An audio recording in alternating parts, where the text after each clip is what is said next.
three, four. We're live, Mr. Wade. I yield Good to you, night. sir. Good night to our viewing public, both at home and abroad. Welcome to our 208th edition of our Belizean Affairs show on a blessed Wednesday, 18th June 2025. And, thanks to those who, view us and will view us later, and it's always a pleasure to have our viewers, give them thanks and praise to give us that support in sharing and keeping it alive. And on that note, I want to welcome Mr. Gregory Morrison to our show here tonight. He's a regular guest, so we welcome him and we brace him whenever he can because Good evening. Thank you. Thanks so much for having me So on board. introduce yourself there, Mr. Morrison, before. Good evening. Good evening, all. Thank you very much, Mr. Wade. Thank you. Good evening, Mr. Brackett. Thank you. And Thank you very much, just sir. want to say thanks for all the people out there that joins in and listen to this very worthwhile discussion that we have every Wednesday and Mondays and Fridays on the topics of concerns for Belizeans in Belize and in the diaspora. And that is a wide span. It's across the world. I've heard from people that said they listen to the show in Australia. So Uh-huh. we know it goes to deep reaches. So England, England, thanks all for joining India. in. Thank you again, Mr. Thank Wade. you. We welcome them, Mr. Morrison. We welcome them because we try to you know to inform our Belizean brothers and sisters in wherever they're at, because there are some things that they might know or hear about, and some things that we are talking about that they haven't heard about, right? So, we welcome that. And always, it's a pleasure sitting with Mr. Leonard Brackett, the one and You only. welcome, Yes. sir. I'm Yes, grateful for the and privilege then too. yes, and then hopefully we will be joined by Greg, because he's the one that always queue up and show and tell, so that they cannot say that we pull something out of our back pocket, So so he should join us. And as always, we start our program with a prayer. And I always says we are not preachers. This is not a church service, but we serve one God, and we give thanks and praise every day. And on that Amen. note, I asked Mr. Leonard Brackett to lead us in a prayer so we could hit the show off. Okay, sir. Leonard. Yes, sir. Thank you very much, Mr. Wade, Mr. Chairman. Um, I'll just close my eyes for a short prayer. And divine loving Father, as we come before thy presence once more, we pray that thou mayest continue to have mercy upon us, the knowest our heart, our desires, even our most secret thoughts. We pray that thou mayest continue to bless our family members, each and every one of them, the knowest them by name and number. Please continue to guide and protect us. Bless this program that we may have something worthwhile to contribute to our people and country. Please give us the words. Please help us to be faithful to our own conscience first and foremost, and to have some fidelity to the constitution of our country and our country as a whole. We pray that thou mayest bless the rest of humanity. Bless our country of Belize, its people and leadership. This country of the United States, its people and leadership, and the rest of humanity, especially those people who are in war zones and who are being hurt, sometimes for no justifiable reason. We pray that thou mayest have mercy upon them and continue to abide with us. Who has this mercy in Jesus' name, amen. I yield back, Mr. Wade. Thank you. I will do a reading, but before I go there, I want to uh, to send my warmth and my prayers for those people who are in war zone right now, because it's always the civilians that get caught up in these wars and get affected, displaced, killed, for no reason at all. We pray that they come to a amicable solution. It's not the first time that this part of the world is in turmoil. For me, it's a signs of time. You know, we just hope that they take heed. That whether they're doing right, they think they might doing right. You know, but they must realize that the innocent civilians that get caught up, right, and get killed. So I say, if in my humble view, I say, if world leaders have problems with each other, you know, you know, kill each other. Why don't you kill each other instead of involving innocent people? That's just my take on that. Mr. And Wade, Mr. yes, Chairman, sir. on Yes, that sir. point, they will be doing the rest of humanity a service, because the more of them that we can dispense with, or that the world can do without them, the better off we might be. We might just eliminate enough of them to get to a point where we can find the real good people that will put us in a better Yeah. situation. Thank you very much for that particular point. That's Thank you for that.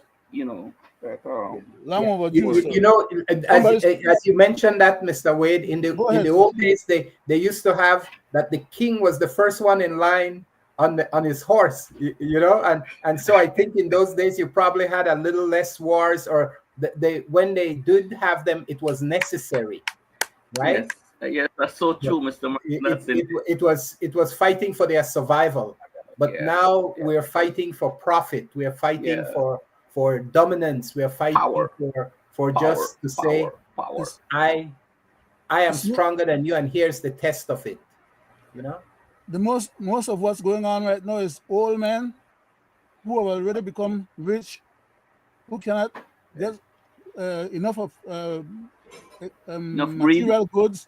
They turn around and they send the young people them to go kill themselves while Yeah, they stay in the background. It's not like they yeah, put themselves in the front, like you were yeah. saying earlier. At the kings and the Mhm. queens and the more Yeah, powerful true. people, they go to the front to fight and prove their strength.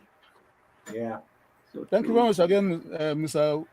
Thank you. Harrison, for bringing up that point, and Mr. Wade. We Very just salient. we just calling it the way it is. That's the situation right now we are in. The world is in, and. And on that Long, note, long overdue. It's yes, long overdue for somebody to bring that point up. It's a yes, point of thank you. order. Yes, thank you. And on that note, I will go to Matthew 24, 1 to 10. It reads, Jesus left the temple and was going away when his disciples came to point out to him the buildings of the temple. But he answered them, "You see all these, do you not? Truly, I say to you, there will not be left there here one stone upon another that will not be torn down." As he sat on the Mount of Olives, the disciple came to him privately, saying, "Tell us, when will these things be, and what will be the signs of your coming and of the end of the age?" And Jesus answered them, "See that no one leads you astray. For many will come in my name, saying, I am the Christ, and they will lead many astray. And you will hear of wars And rumors of and war. rumors of wars. See that you are not alarmed, for this must take place, but the end is not yet. For nation will rise against nation, and kingdom against kingdom, and there will be famine and earthquakes in various places. All these are but the beginning of the birth pains. Then they will deliver you up to tribulation and put you to death, and you will be hated by all nations for my name's sake. And then many will fall away and betray one another and hate one another. And many false prophets will arise and lead many astray. And because lawlessness will be increased, and love of many will grow cold. But the one who endures to the end will be saved. That's my reading from Matthew 24, 1 to 10. Uh, there's a lot, Leonard and Mr. Morrison, there's a lot going on in our country. And it seems like, every day there's a new chapter. Um, and these chapters are always not uh, in favor of the poor and less fortunate and in favor of country. In my humble view, they're about greed and power, right? That's how I see what is really going on in Belize at this moment. Um, we have the making news. We have the unions, standing up for their pleas and what is their due. And on the other end, you have the government that a government that is actually refusing, and it's so simple in my humble view, right? It's so simple to do. If a government could find millions, 76 millions not too long ago to disseminate to Mr. Ashcroft in one sitting, $76 million. People's United Party disseminate off the taxpayers' dollars to Mr. Ashcroft, Lord Ashcroft, one day. And here you have hardworking public servants who had they done wrong too. And they just refused to give them a few pennies. You see the babies they had with the stevedores, all that had happened. I'm just taking the country back a little bit and my people back a little bit of things that actually happened when the court gave its verdict. But yet you have a PUP government that they say, well, the stevedores not deserve so much money, man. Make we have only discourse with them. Make we try to take that, wind that among them. Then them poor black boy where they them black people where they work manship, they don't deserve it. Here you have the court says, this is what Mr. Ashcroft should do. And then you have a PUP government who went and negotiated. And they brought that amount down to from 4 point something million to a measly 1 point something million dollars. Who does that? And yet that man love us, this PUP government. That man, Johnny Brisenio, Prime Minister of this country, because he orchestrated the whole thing. He's the leader. Who else could I go blame? Putin? No. So I'm just taking the country back a little bit as to the attitude and the things that these people do. And here they are. Again, another term, they got away with it. And they're doing more to us. And who dares stop them? They control the courts, the judges, they appoint them, they bring them from abroad, they import them with whatever mandate. As they go through a process, they didn't just come here like that. right? They go through a process, and that process is about you come here, you got to serve me. But political two-party system that we got, not to serve our constitution, not to serve the laws of this country. No, serve me because I'm giving you a contract. And I could yank that damn contract from you anytime once you do not do things to make I look good. Right? That's the way these people operate. You could shoot me and tell me it's not so. Right? So we see the bastardization, right? And these are the guys that looks up and go to the world, stand on the world stages and say they love our people, they love their country. What a hypocrites. But anyway, you're watching that playing out, watching the contracts that these people are signing, right? With that no give a damn, just because, you know what, I have to award my guys that were bringing 300 people and support me and vote for me, and thing, and who gave me that money and who helped me, bring out the crowd to vote for me. So that man have to come hell or high water. So go to this specific man, Osborne Martinez, born Honduranian. I can say that it's a damn truth. I can't say it's a born Belizean. However he gets his Belizean citizen, that's a matter for him, right? But all I'm saying, he was born. Like for me, I was born here in Belize. Born Belizean, so I can say that.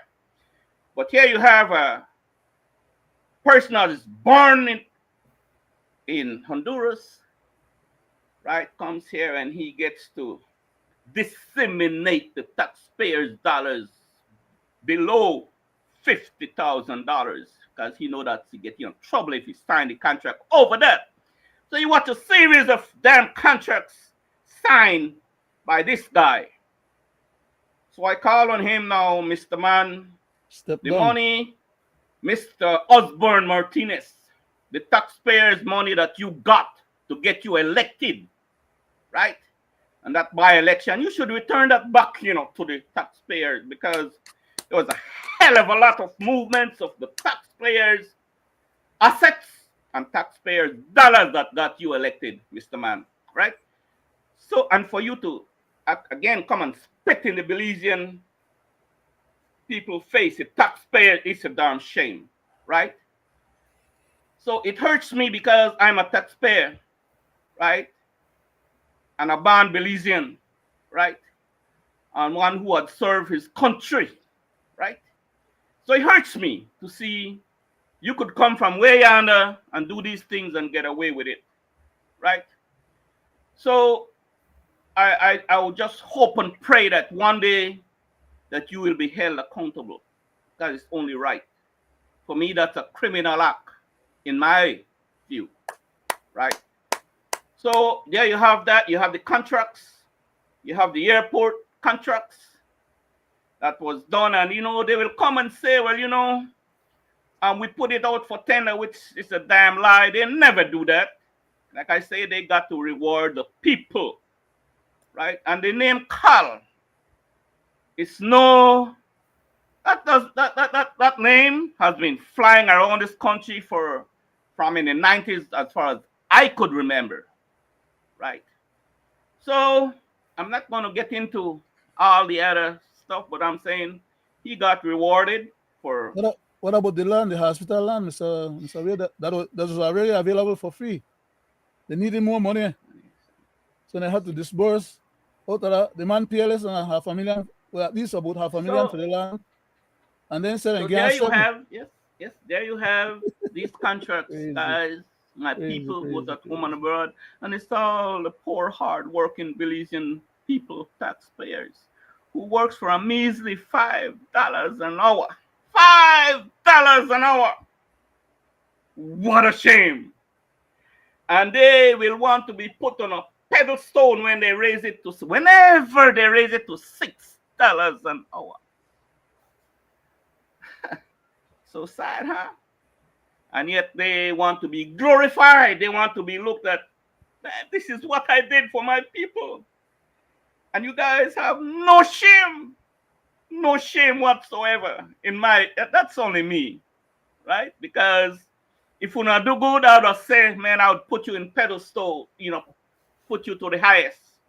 But I don't have no problem in calling out the wrongs that you guys do to my people and nation, right?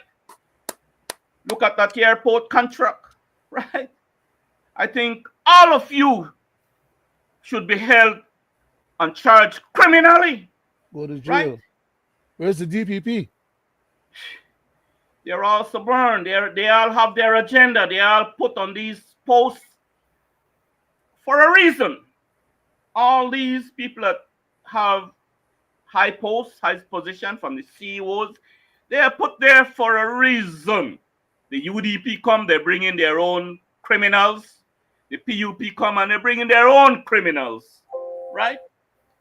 And like I said, these things, I talk about it, it affects me because I see people struggling, and then you have a guy there that getting hundreds and thousands of dollars per month for doing nothing. That airport contract guy, right? It's public knowledge for not even installing a camera or providing one single security officer. Now, am I stupid or something? I think that guy should bring back every penny of the taxpayers' dollars. That's only me, Mr. Brisenio, right? That's how I feel, right? And that lady, Nadia Garcia, how many boards are you going to put that lady on that involves our taxpayers' dollars? How many boards? You got him into all the government agency in running where the cash is, right? Don't you think not everybody is stupid? You see Carl Belizean and this and no, I am one. I'm different. I see these things and I call it out because it's wrong. If I could have put you in jail, I would have put you in jail a long time ago. You'd have been in jail. Not even try you. Right? But I don't have the power to do that. Right? So, yeah, we have my poor people out here. Some of them can't even afford ramen. Some of them can't even pay their light bill, their water bill. And you have a guy that you are giving hundreds of thousands of dollars for doing nothing just because he brings you some damn votes. Or he took something illegal for you somewhere to somebody. It's a damn shame that goes on in the country of Belize. And to top it off, that these people keep doing it time after time, past government, present government, the two-party system, they keep doing the same crap to the Belizean people over and over and over again. And when you, like for myself, say, well, let me take you to court, Mr. Brisenio, for redistricting, something that you should have done, and Dean Barrow should have done from 2012. It's due. I am a bad person, or we are a very bad person because we shouldn't do that to you. To you. Came from your very own mouth. The venom that comes out of your mouth. What is so easy to do redistricting, Mr. Man? Make everybody equal. Not you, because you are not equal with us. You are way up there in the stars. But make the rest of the poor people equal. What is so hard and stated in our constitution? This is what you should do. But yet, we bad, our group bad, because we have you in court. Just to do the right thing for our people and nation. And what is so cynical and so sad, you use the same taxpayers' dollars to hire these very high-profile attorney, because they don't work for a little bit of money, to defend the government for something that they should do, and use the same taxpayers' dollars to do that. You're a very smart man, Mr. Man. Very, very smart. So you know, Mr. Chairman, before I move to the next point, on that one point, I wanted just to add something, if you don't mind, sir. The attorneys that the government hired was Courtney and Coy law firm, and both of them are senators, and both of them are working in the prime minister's and on behalf of the prime minister. and I have a couple more back, items. sir. I want to just I'll stop at one more, Yes, sir. and then we can discuss. I'll stop at one more. Mr. Zabani, the minister for Stan Creek, whatever, right down there. Right? He is the transport minister now. He took over from Rodwell Ferguson. Now they came together along with the CEO, my good friend Chester Williams, a good friend of mine, right? Came together and they say, you know what, we want to do a national transport, right? National transport, right? So, so they're having a hard time, you know, coming to what they really want to do. But in the meantime, you have a lot of poor bus owners. Novellas 2.0. You have financed by Social Security. Why I say this, right? Because I spoke to a couple of them from up north, where they are being squeezed, and they want to squeeze them out of the. At one, I get the impression because they are UDP supporters, and they're using a relative of Miss Nardia Garcia to do that dirty work. Right. If you want some other evidence and thing, and you want to take me to court saying that, well, that's fine, because you know I'm okay with that, right? To do that's just to show you how petty these guys are, right? But to get that national transport on the ground, they have to do a lot of house cleaning, right? So they got to get get rid of a lot of poor little bus owners that have one broken down bus where they broke down every so often, and so they got to take away the bread out of these people's mouth, right? And using the transport department to do it. But anyway, I'll stop there, and then I will, you know, so far, I go to you, Mr. Morrison, right? Too. These are things that are actually happening in our country, right? The strikes with the unions and stuff like that, and the contracts. These are actually reality, right? So I'd like to you know, I'll stop at that and ask you to exponent any one of the, you know. I'll jump on the last one you touched, which was the transport and the buses. We just last week we witnessed what could have been a real catastrophe for some people, with that bus catching on fire. That represents a real danger to the traveling. That's on the Philip Golson. Also to the motoring people on the road, you know.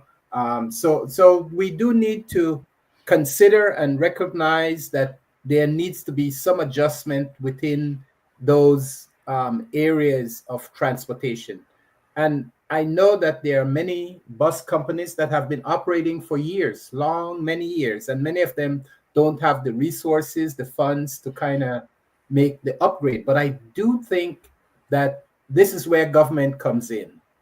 And it is interesting that they may need to tell these small groups of bus operators that come together, form a syndicate of each other, and then find a way that government could help facilitate a loan for them so that they can make an upgrade to the buses they have currently, because the public deserves better. The public deserves safety, and the nation deserves a reliable fleet of bus so that people can move about in the country safely and timely, right? That is part of the productivity of the country. I was reading something about where one person was getting late and they end up deducting him, but I don't know, he didn't catch the earlier bus. That was probably on his fault, but he had like 900 minutes of late time accrued,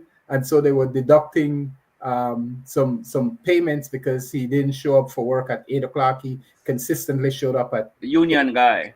or something like that over the last 3 months. So we don't know if those are directly related to the situation, but it is important that, and I'm glad, like you mentioned, that former Commissioner Chester Williams is now the CEO for the Transportation Department, and he has smarts. So I expect that he'll start putting some organization to those things. I saw him doing an interview talking about trying to visit some of the transport areas, and then looking at the facilities that were some of the depots to try and see how they can provide information to the public information, the time and schedule of the buses that were supposed to be running, probably the rates and stuff, and things like that, and make sure that the facilities were clean and safe for the traveling public. So all these are necessary and important efforts that needs to be made. The fact that some bus operators cannot operate within the environment needs to be addressed, and the government needs to see if it could offer them a hand through accommodating loans or something of that sort. But we as the public Hold on, Leonard. Hold on. cannot have buses on the road that are deemed unsafe. We cannot have them operating where the floor is damaged and as we saw, their potential fire hazard, for people. So that is a big concern. You're going to say something. Thank Mr. you. Thank you. Yes, Go ahead, Leonard. Thank you very much. On that point about the government facilitating some of these bus owners, it is true that some of these bus owners have been running their lines for many years, but they are not all and have not all been successful at doing it. They're just doing it because that's how they make their daily living. Mm-hmm. Okay? But the bottom line is, just like how the government could have gone and lend Novelos $30 million out of DFC and so many other cronies that got loans. That's the purpose of DFC, to facilitate loans to small commercial entities and to give them reasonable, because not everybody could go to a bank and get a bank loan. Some of them even got the collateral to go to a bank and get a bank loan, which is why the DFC was created in the first place. Okay? And then now they have Social Security getting money from every Tom, Dick, and Harry that's working in the country. Every employee, their employer is paying money on their behalf, and the employer is paying additional funds too. And they take those monies and instead of create one pool of money that is made available to local entrepreneurs to help the economy and the people of the country to find ways to live and survive themselves, they turn around and they scam the process and they organize themselves into buddies and friends and neighbors and whatever else not. And then they go and apply for loans without no collateral or without no backing whatsoever, but they are preferred individuals in the system. They are politically connected. And they get these loans and the dead raise. Like, for example, the big building back a complex there where they look for build the other day. They want to get $30 million to start. And then they get so many other millions to help furnish. And they want to take all the rental money where government and rent the building back from there for the next 40 years. And at the end of that time, when the building needs major repairs and so on, then they will turn around and give the government back the building. But then gone with all the money up front. That's not fair.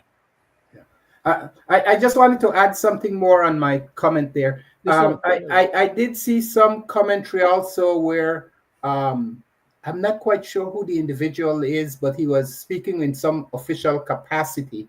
And he was speaking about the fact that a lot of the drivers were scamming money from the bus take, and therefore that's one of the reasons why that was the the bus same, Mr. Sabani, operators, Minister the bus operators cannot maintain a proper crew. But That's easily fixed, though, sir. He was just putting that out there, yeah. putting it Let me out there. finish. Let me finish, sir. Let Let him me finish finish. here, Leonard. Let him Let finish me here. finish. It is easily fixed, and there are fixes for it. But what my bigger concern was that we see how pilfering and taking what doesn't belong to you affects that small operator.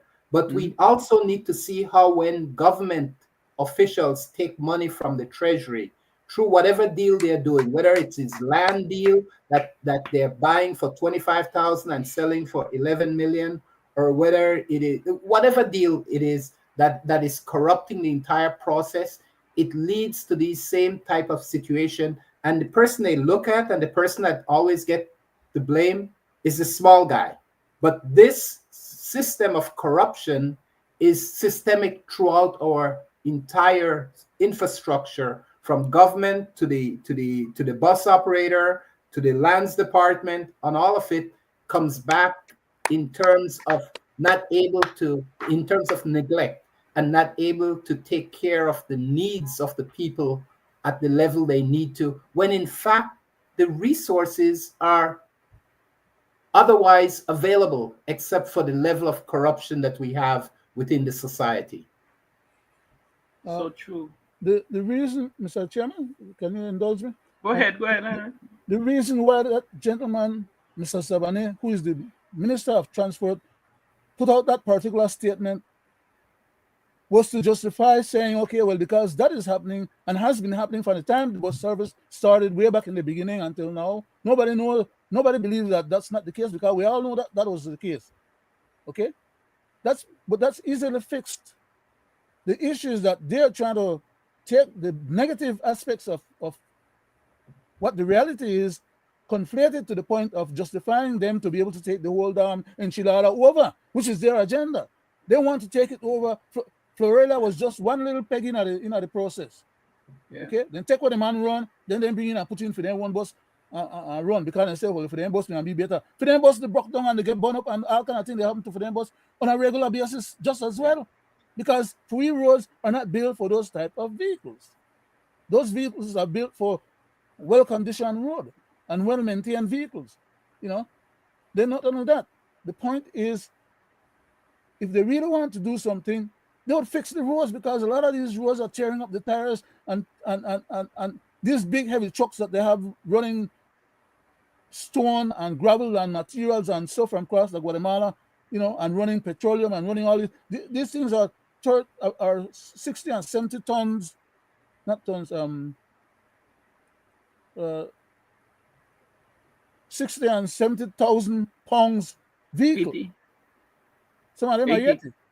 In fact, they have the double trailers then Plus running 80 on plus free 80. road, are just a little bit of a little bit of tar, and then throw A them a hot little mix. bit of sand. Yeah, that ain't hot mix properly.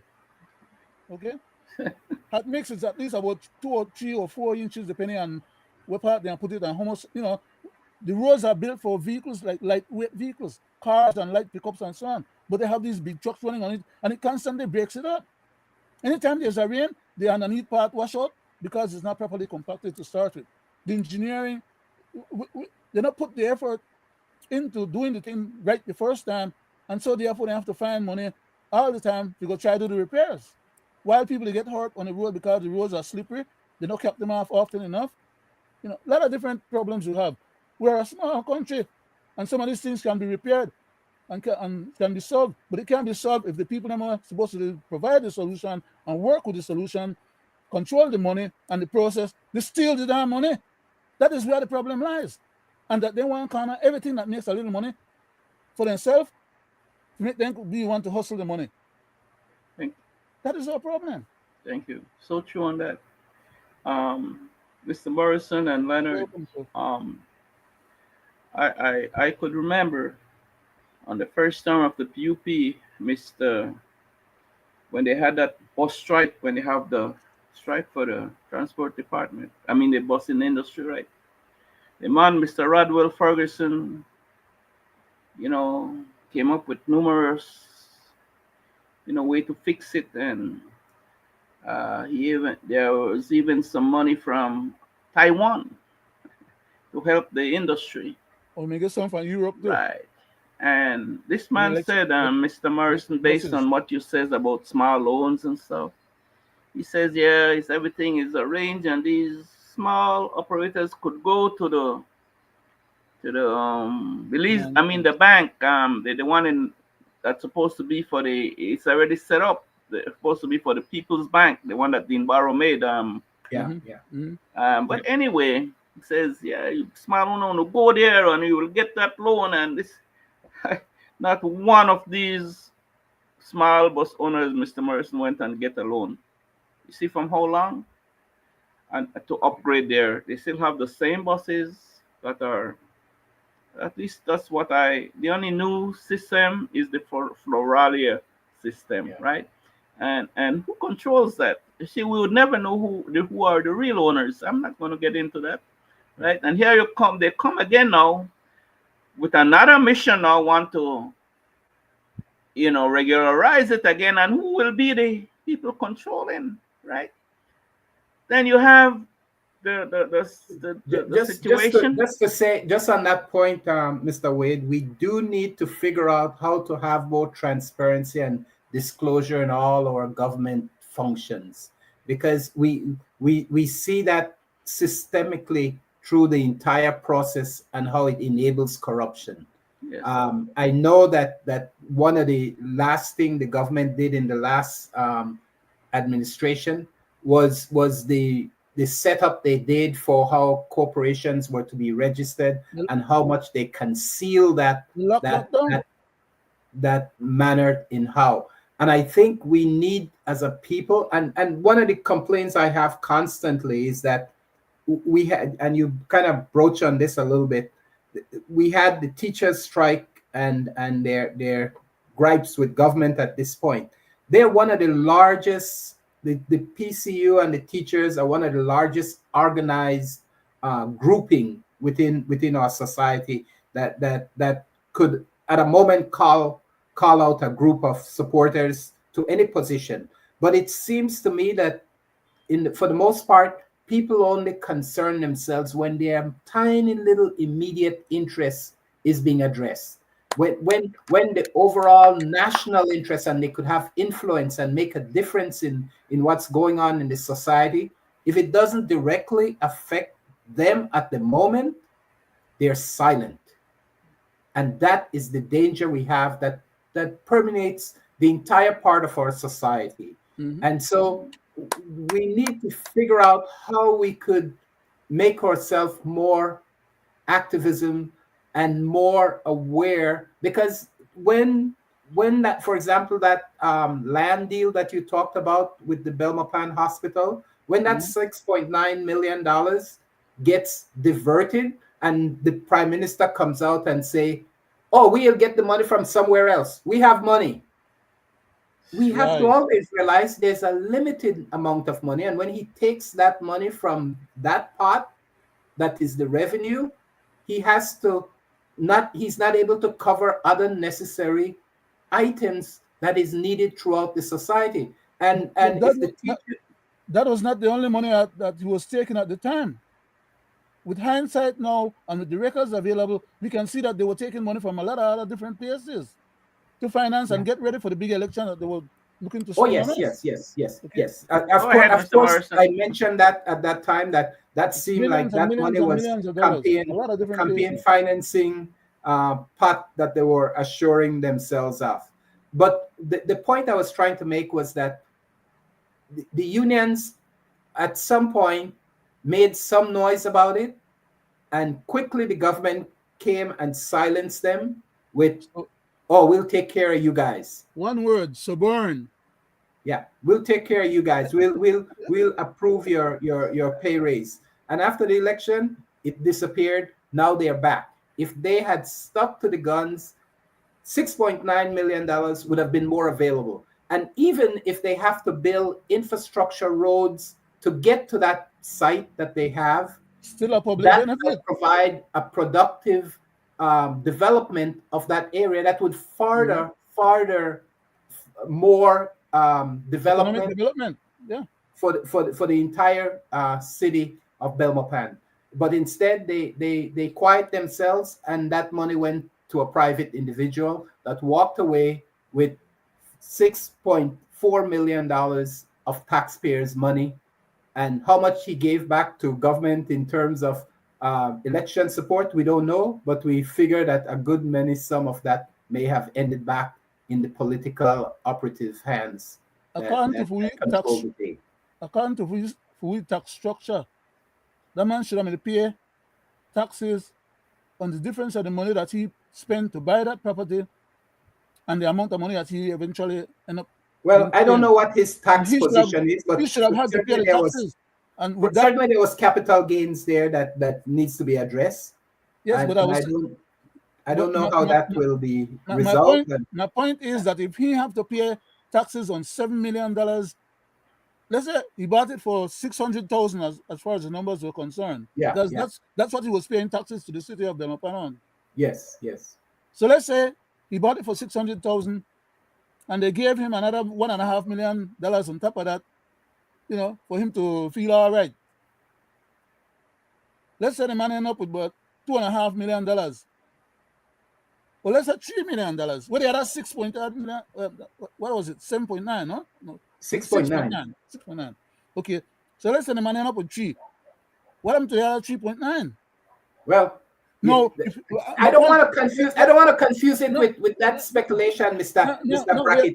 I want him to because that what you're doing. Let Mr. Emerson go ahead, Alan, and then I was trying to set up point. No, but you're speculating on how he could have done. The reality is, regardless of what the numbers were, the point that I'm trying to make does not necessarily deals with only the numbers themselves. It deals with a principle underlying the effort that was expended. I'm saying, if that gentleman had to pay out of his pocket now, the taxes, as if he had actually collected that whole $7 million, it would mean that he had to come out of his pocket with some money that he did not actually receive. Is my point.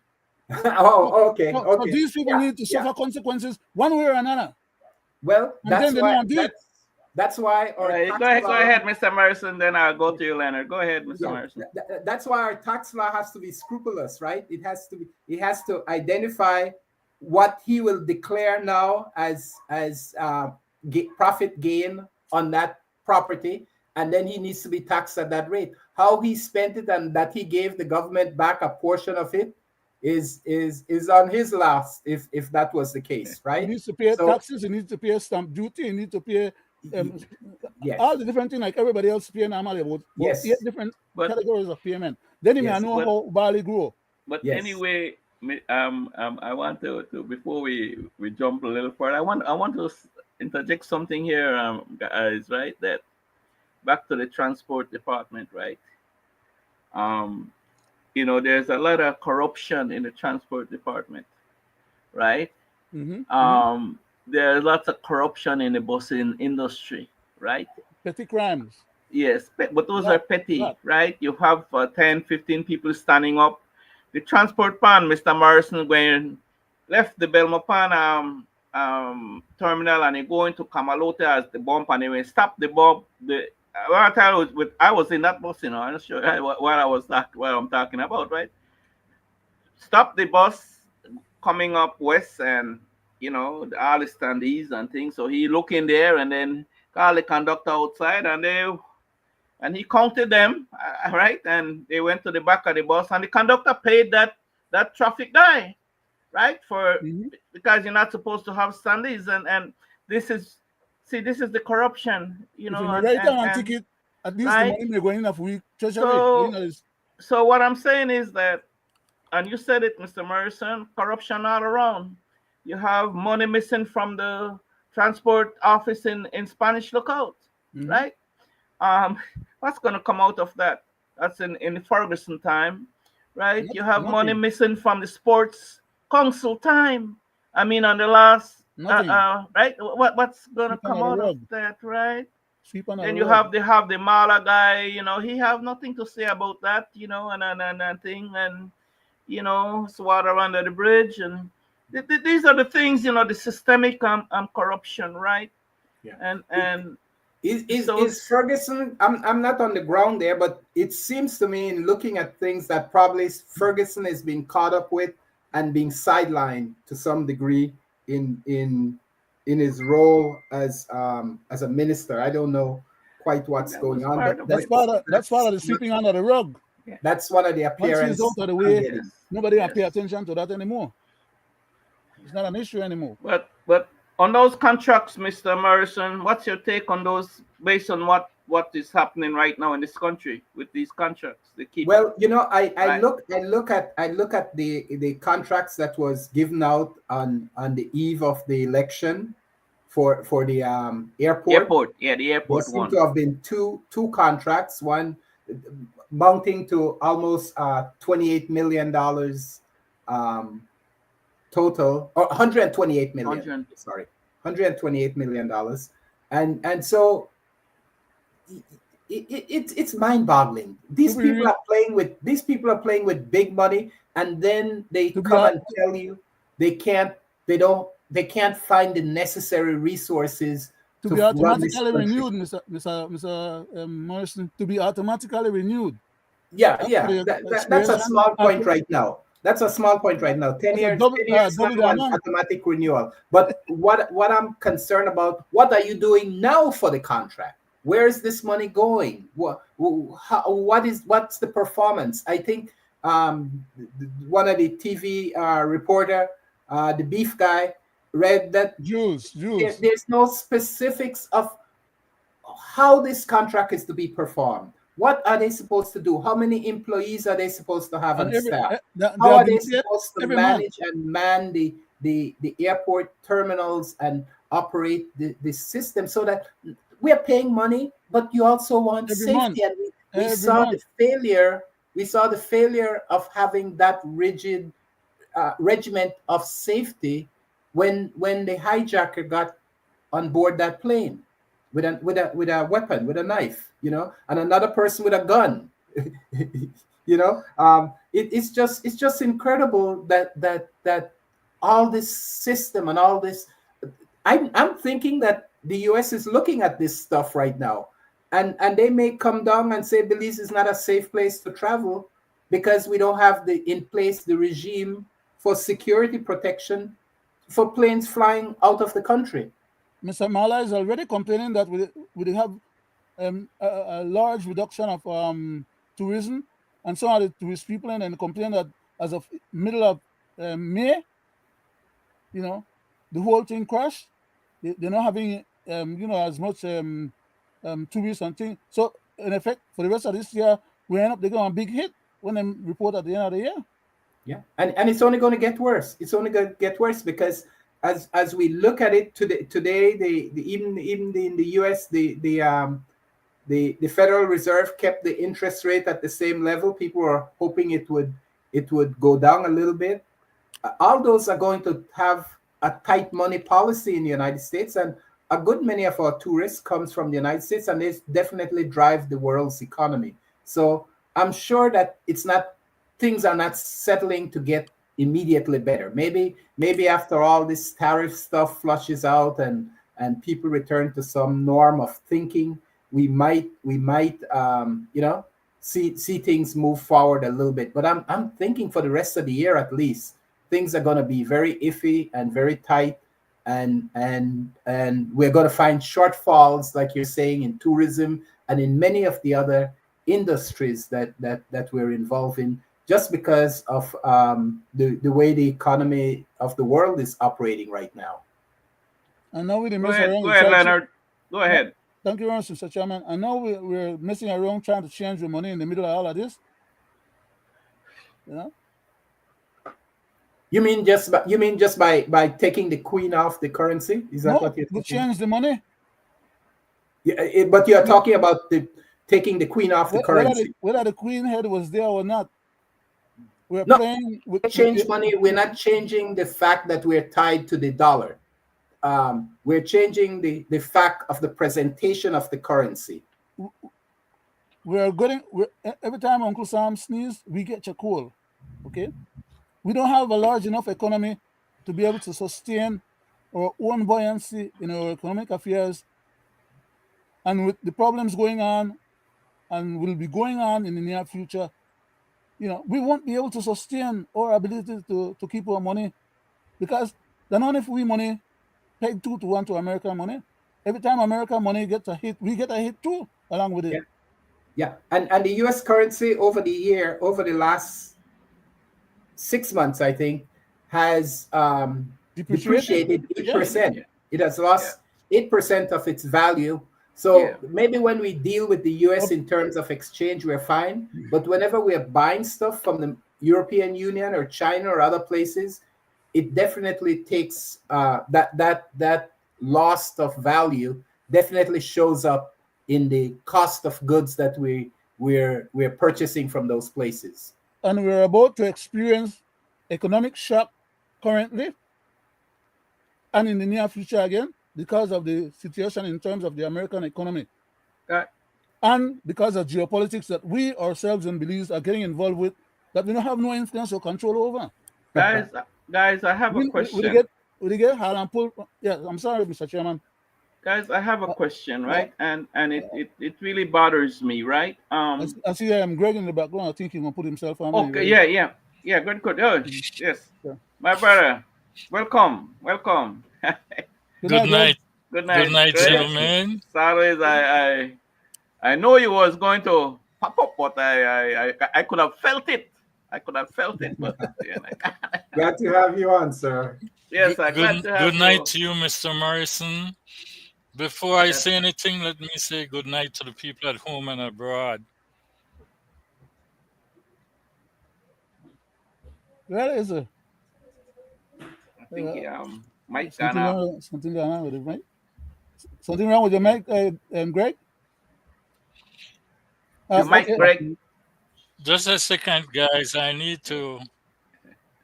Yes, but I I, needed I, to I exit. I was listening to the show while I was in the back there. Okay. Firstly, I want to say good night to the Belizean people at home and abroad.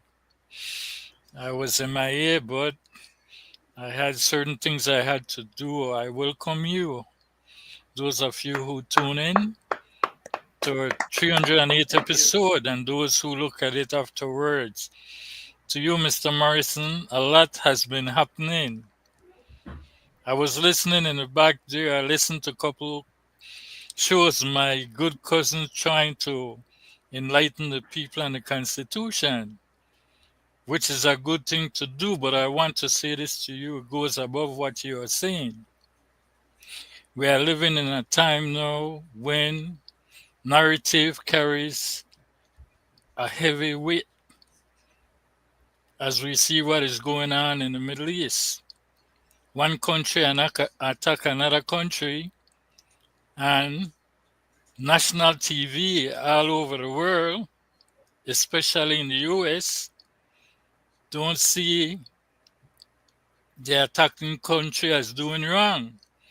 Even though they are killing innocent civilians, the narrative is out there.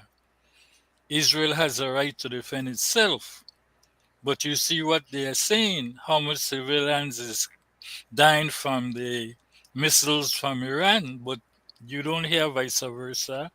Ask the question, does Iran has the right to defend themselves? And they will be silent. They will not answer that question. And that is what is happening in Belize. There's a narrative going on with our government. And if you don't know the Constitution and you don't follow up on what these people are doing, you will get caught because this present government is in full mode trying to ascertain power in every which way he can. He's trying to take it away from the governor gen, and he's trying to take it away from the people of who is in command of national security. And I will say this to enlighten you, the people at home and abroad, and gentlemen.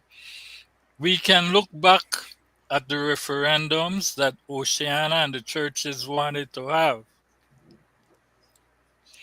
they came up with a good strategy, and the same PCC Act to say Start that on the the bed. PCC Act had in a referendum act also.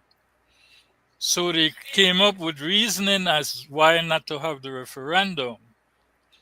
We can move by that. We can go back to when Miss Elena Smith was the leader of the teachers union. When she got up in the house during the common assault bill and she elaborated and told them that this bill will come back against me if I say anything against the government. You can see what is happening to the teachers today, as was said by Miss Smith. And there is other thing we can see in section 55 of the PCC Act how the government is trying to take the powers away from the governor, the emergency powers. And this is not nothing new to me because, as I've stated on many a nights on this platform, they want to get rid of the fundamental rights in our Constitution along with Section 20. So they can do what they want. The past government tried that and they ended up putting a Section 69(9). Mm-hmm. They wanted to take away the Referendum Act. Now here we go. The present government is trying it in a different way. And I can say this to you. As we speak, they had took the 13th Amendment to the House. And they wanted to pass that without coming to the people who they themselves, through the PCC Act, should educate the people. Now, if anyone should go to the Referendum Act and hear what it says, because the government is stating that because of what is happening in the country, they have to do the 13th Amendment and put the 18B so that they can take care of these gang members. I'm saying to you, the people at home and abroad, it is unconstitutional. They don't have any such powers. Yes, sir. Because the moment they speak about these gang members and amending it, the 13th Amendment, it Null falls and void. under national security. And guess what? Who has national security in their hands? The The people. electors. Anyone can go to the Referendum Act and look at the Referendum Act, and you will see exactly what the Referendum Act says. They In the shall. first section They of the shall. Referendum Act, this is what it says, right?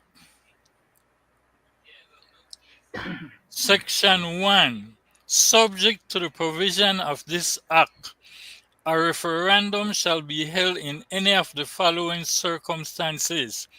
And I only want to go to A, where the National Assembly passes a resolution declaring that a certain issue or matter is of sufficient national importance that it should be submitted to the electors for their view through a referendum. So there we go, people at home and abroad. The 13th Amendment that they want to go and don't come to the people to hear what the people have to say. They just want to rush it through the House and they want to do it retroactive. They cannot do it because the 13th Amendment is violating Section 13 of our Constitution as well as the Referendum Act, which says anything that has to do with national security, you must come to the electors. Man, It is written it's in a black and white. mandamus. It's a mandamus. It is a mandamus. Shall. So Shall. there is no way to getting around it. Now I will show you double standards. How come they could not say as they said with the Referendum Act and the PCC Act, that, well, we have the PCC Act going, we will see what the people wants to say about it. Greg, one before we move forward, one question, not question, a statement. Right. There's in Belize and in any other country in the world, there's only one constitution alive and valid at any given time. And until they could have come around to making what they're trying to do with the PCC Act become legal and lawful, they are mandated to abide by the present constitution. They could not defer to the future constitution that they want to bring into existence and say, well, because the future constitution might consider certain things a certain kind of way, they can't address it now. You got to address the now based on the present constitution, which demands that you have a referendum. You are Go right, ahead. Mr. Brackett, but let Go me ahead, say Greg. this again, right? Section 3 through 19 is our fundamental rights protected by Section 20 for judicial review. That is considered the basic structure of our Constitution, which the government cannot touch unless he comes to the people through a plebiscite or a referendum. He said it. He said after the PCC is finished, it will go to a referendum. They're trying So to dodge it. tell me now, how can you try to violate Section 13 right now by trying to come with this 13th Amendment bill to take away the rights of these young men? They don't It have the cannot powers, happen. It's unconstitutional but they'll and still do it it. will not fly. They will still do it, but it's unconstitutional until a judge pronounces on it. And even And after the judge pronounces on it, they will still continue to violate it because they have no respect and regards for the I don't think constitution. so. I don't think Well, so, because you know what will happen?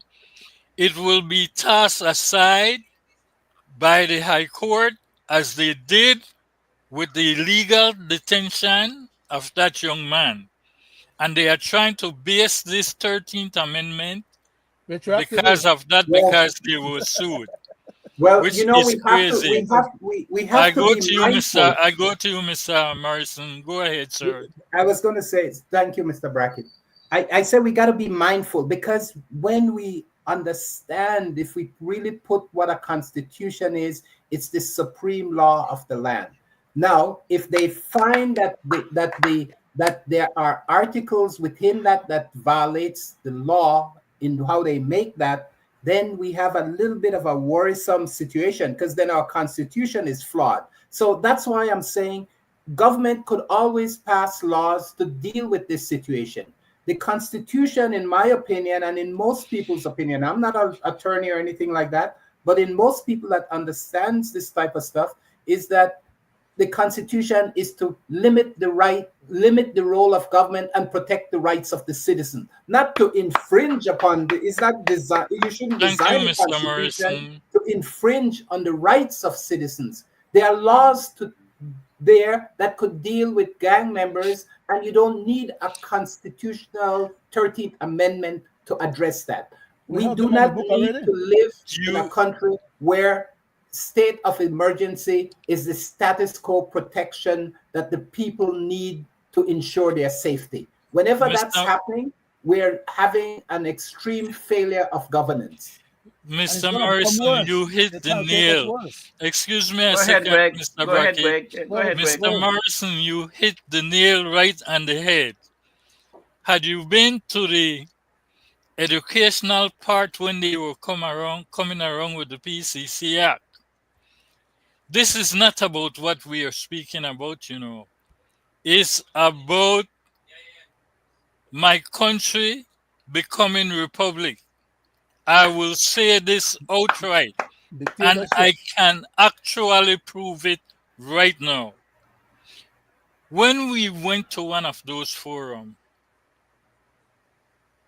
and they had this open discussion, and I brought up the basic structure and section 69.9, because they told us that the Constitution was amended twice, and I brought it up to show that it was never removed, Section 69.9. And there's a basic structure to prevent the government from even touching the fundamental rights.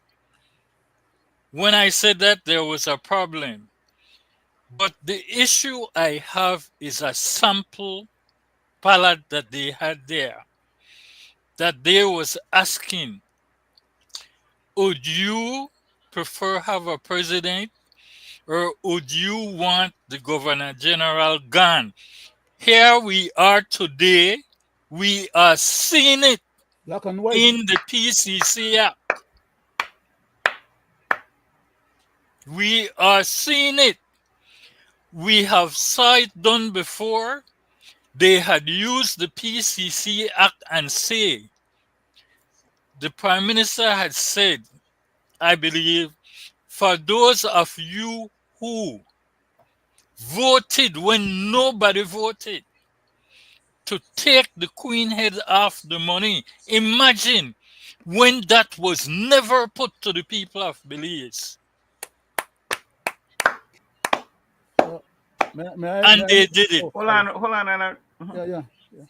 Now we see exactly what they're after, because they talk about the PCC Act and wants to change the Constitution. They have violated it already with the churches and Oceania. Now they are violating it again under our 13th The proposed 13th Amendment. exactly. But Section 13 of our Constitution, they want to take away the right to freedom of expression, freedom to assembly, freedom to join any group you want. And they cannot do that because the structure of the Constitution protects itself.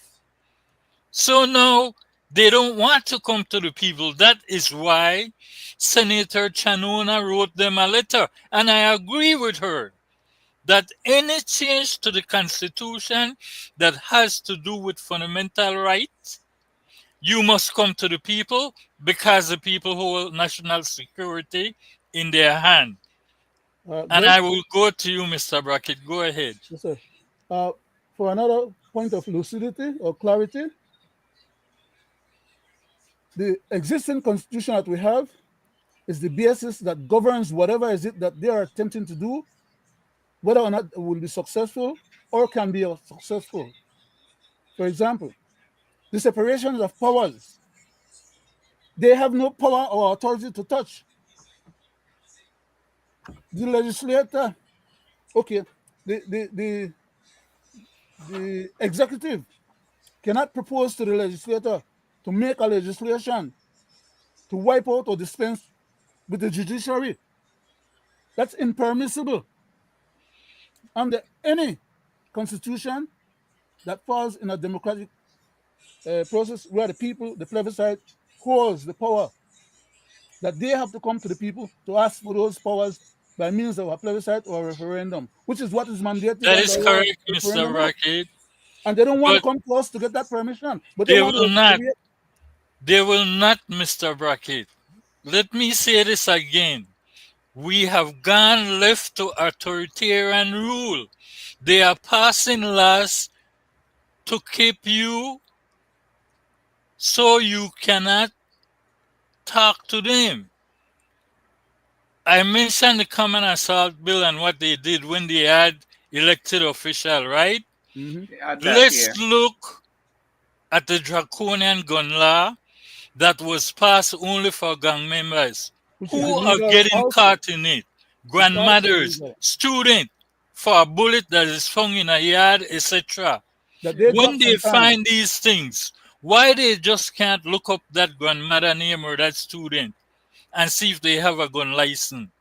How can you shoot a bullet if you don't have a gun? That is ludicrous. And also, let me say this.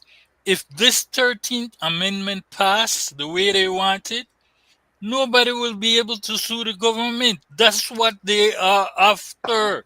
And I keep saying it. It will not only be retroactive, means any suit that they have lost, Mr. Feinstein and companies, you know what happened?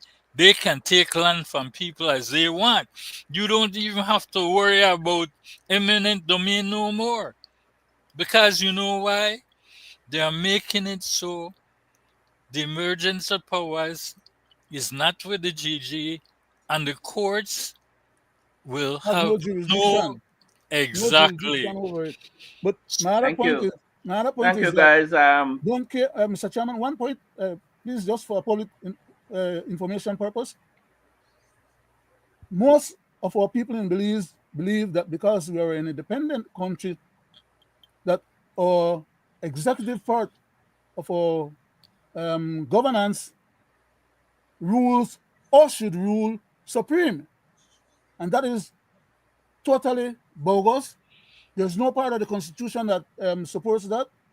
And the judge in the telemedia case at the High Court, at that time it wasn't High Court, it was Supreme Court, and the local Belize Appellate Court, as well as the Regional Jurisdictional Final Court in the CCJ. Caribbean Court of Justice, told the borough administration that Section 69(9) was null and void and Go ahead, Leonard. unconstitutional.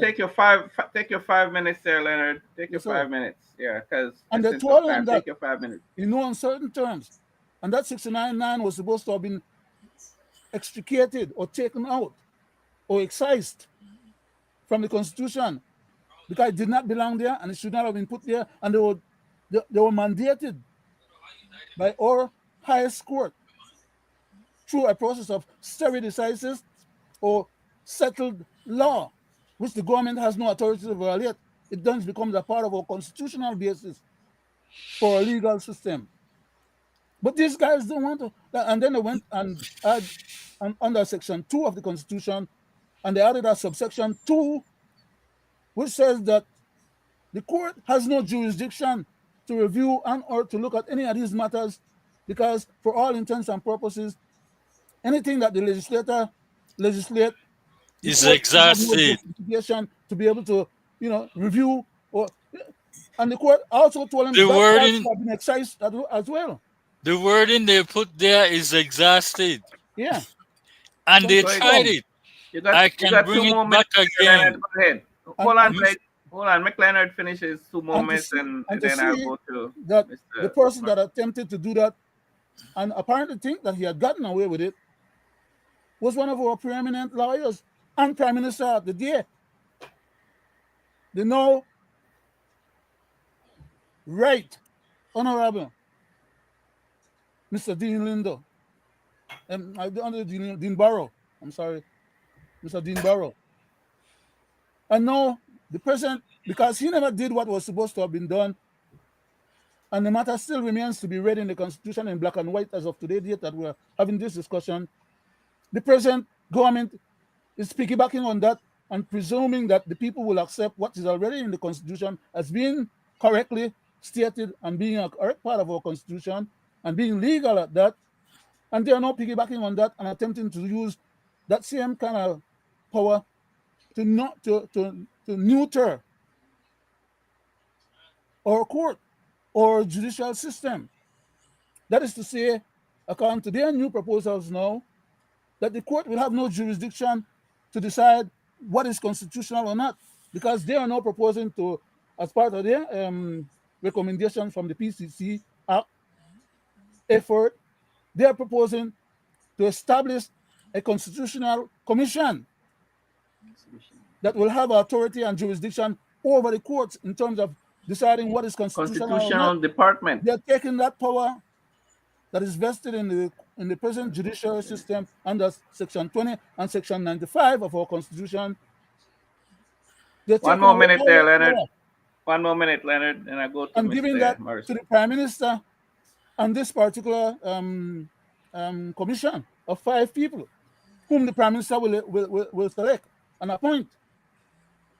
When people get to read this thing and see exactly what this stuff is all about, a lot of people will put their hand on their head and bawl, because as of right now, not too many people have had that chance to look and see.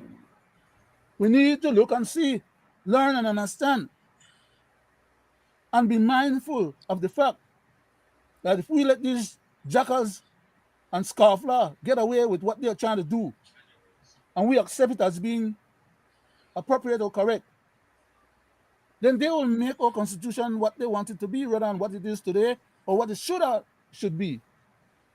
Are you back, Mr. Chairman? Thank you. I'll go to hold on, Greg. Let me go to Mr. Morrison. I'll go to you. One invitation. 5 minutes without interruption there for Mr.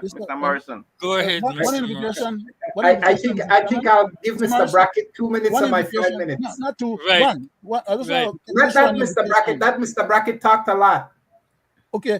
I'm inviting here on tonight's show everyone who listens to this particular program tonight or after at their own convenience to please show up for Friday night's program, because Friday night's program we're going to be dealing with the Constitution of Belize and anyhow, I'll just leave it at that. That's a proviso. Mr. Morrison.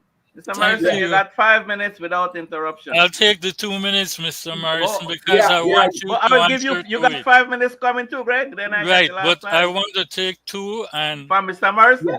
Yes, that's fine. I just have because I'm going to be very brief. Right. For clarity, Mr. Brackett, we are not an independent country. I heard you said that, and I want to say this right.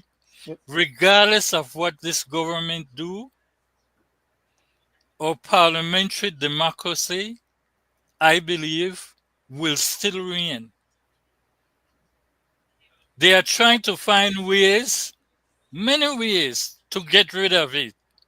But even trying to take away the powers from the emergency powers cannot help them, because we still have a head of state. And you know what? To let people better understand it, I said the referendum access, the government should come to the people for national security. He don't want to do that because on this 13th Amendment bill, you heard what he said, who is going to? The Coast Guard, the BDF, and any. So I'm telling it to you as it is. It's authoritarian rule. There is no separation of powers. The executive, who is run by the AG, who is supposed to make sure that laws are made and are intact to protect the people, is in on it. So, as everyone else, the police department, we have puppet commissioners, which is doing behind the back business, digging all in people's information secretly and getting caught by putting it out there.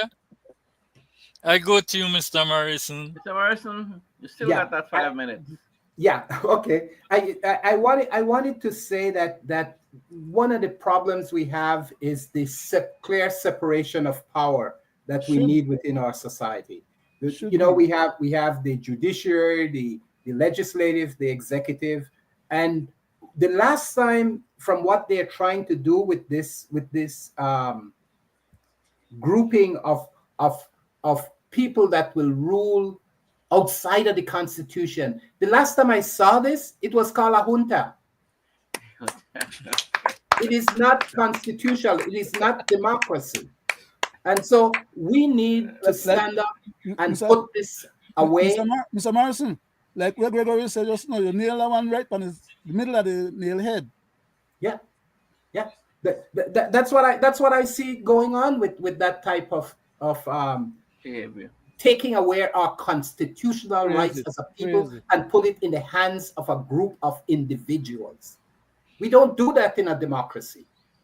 The constitutional remains supreme, and the laws and the findings of the Constitution is what we're all governed by, not by a set of figureheads that could be influenced by whatever power stroke they have to make decisions. No, we want judges that understands the Constitution, that interprets the Constitution, and follows the Constitution in law and spirit. To make Amen that to happen, they never talked about how are we going to make our judiciary more independent. This is an opportunity in that 13th amendment to say how we're going to fund and finance the Exactly. judiciary so that it can stand independent and can meet the rigor and challenge of the Constitution, so that the people will have a clear and concise and correct understanding of where it is. We see this even now with the Attorney General, when he in fact should be the person that stands up on behalf of the Constitution, that he lays down rule and of let law. the government does what it wants. That's not the role of an Attorney General. The Attorney General should always be standing on the side of what the true Constitution is meant, and how and should be interpreting it in those values, not as a political favor to the person that appoints him. And so Mr. Morrison, we can see by his action he have no talent, because another liar has to represent him.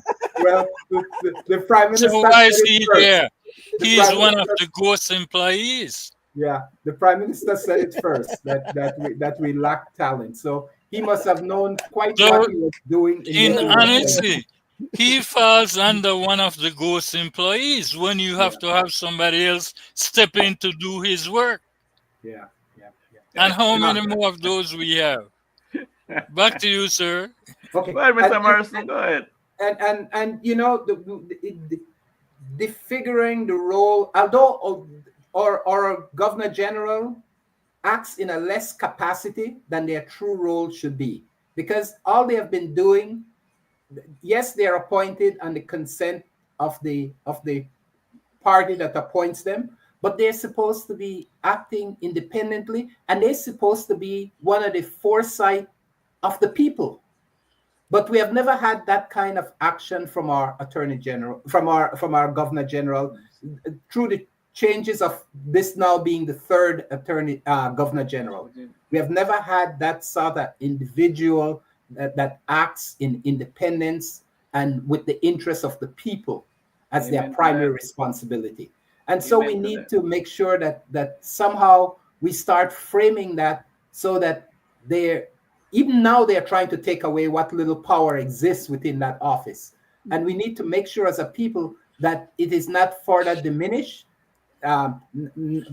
By right now it's by de facto, but they're trying to do it by de jure, by law. You see, so we need to make sure that as a people we vote against this, and we need to have a clear way. And this is where I fault the opposition. I know our time is running out, because the opposition that exists right now within our constitutional government does not exist. It's not functioning. It's not doing any of its role to address the issues that are facing this country, that are so critical to the very survival and the flow of our democracy as we move forward. Mr. Chairman? Thank you. Can I take 30 minutes of your time, sir? Go ahead, sir. Remember, before you do, sir. Thank you, Mr. Morrison. Greg, Thank you very much. Greg, I want to read something that was in context with what was said before. Something that I'm was just trying to catch up on my minutes before you do Uh-huh. that. Just Okay. real quick. Mr. Morrison, based on what you said, I would like to say this to the people at home and abroad. And this is not my belief. If I was the Governor Gen, and we need to do this, stop picking people to be GGs that don't know our Constitution. Because if I was the Governor Gen, with the knowledge of the Constitution, and I see sedition, pick up the phone and call for the Harriers to come. That's what I would do. Amen to that. I'll read quickly because we are out Quickly, of time and Leonard. the chairman needs Quickly. to Yeah. close up the show. And so, Mhm. part 4 that says the Governor General. I'm reading from the recommendations that the PCC provided.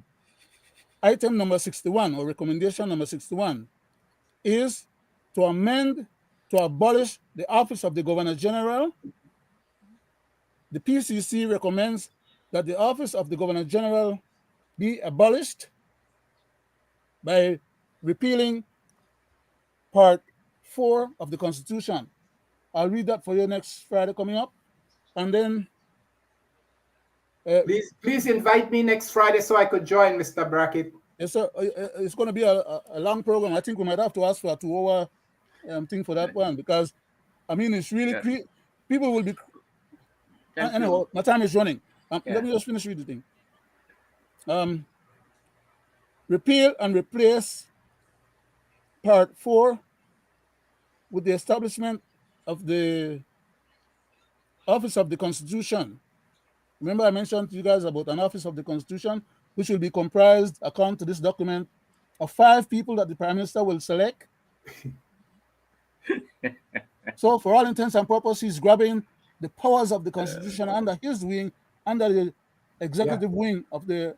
It's called a junta. It's called a junta. Exactly. And the powers of the judiciary shall be limited to only what local petty crimes are dealt with. Anything that has to do with any constitutional question or violation will come to this particular I can't imagine how we have drifted so far from what even George Price had envisioned for Belize democracy. Because the people has gone along with these jackals and empowered these guys to believe that any shenanigans that they want to play on us is welcome. And they are being taken to the cleaners, and they still know. In fact, there are people in our society who know the law, lawyers, for example, and who are not jumping to help with this process that we are doing, and to be able to help with putting some backbone in the process, so that people will have some confidence and believe that, or understand that they are being taken advantage of. Then they try to make sure that they don't get fall afoul of the government, so that they don't lose contracts and don't lose jobs. Yeah, They're not worried about no country and the patrimony. Thank you, Mr. Chairman. Thank you, Leonard. Thank you, guys. Mr. Morrison, thank you for bracing us tonight, and thank you for, from your own lips, your ideas and the way you see it. And thank you for Mr. Will, if I can just say something, gentlemen. Go ahead, Greg. People at home and abroad. What is happening in Belize is nothing new. If you can go back to the equal opportunity bill, the gender bill that they tried to pass some years ago, where they wanted to have certain... No, they wanted to have certain judges to preside over it. They wanted, if you didn't hire the Orozco crews, you can get locked up and go to jail if you were certain discriminating thing. I know people can recall that. Yeah. This is a part of the same thing. Yeah. But that is just the beginning, Greg. What we're looking at is all of that put on steroids and then multiplied by 100 times. Yeah. Go ahead, because Mr. Wade. It would all be by law. The law that come out of these guys' head. Nowhere on the paper. Guys, the way these things are unfolding, give us a headache, to see what will become of our country. And on that note, again, Greg, thank you, my brother, for bracing us tonight again.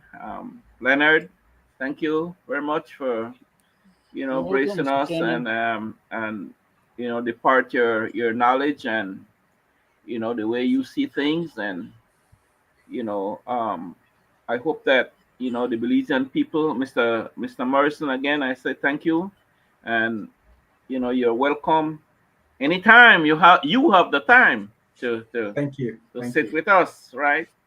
Because it's very important, guys, that there are some people, guys, that do not know these things, right? The regular news outlets in this country do not speak the way we speak, and they they dissect the truth.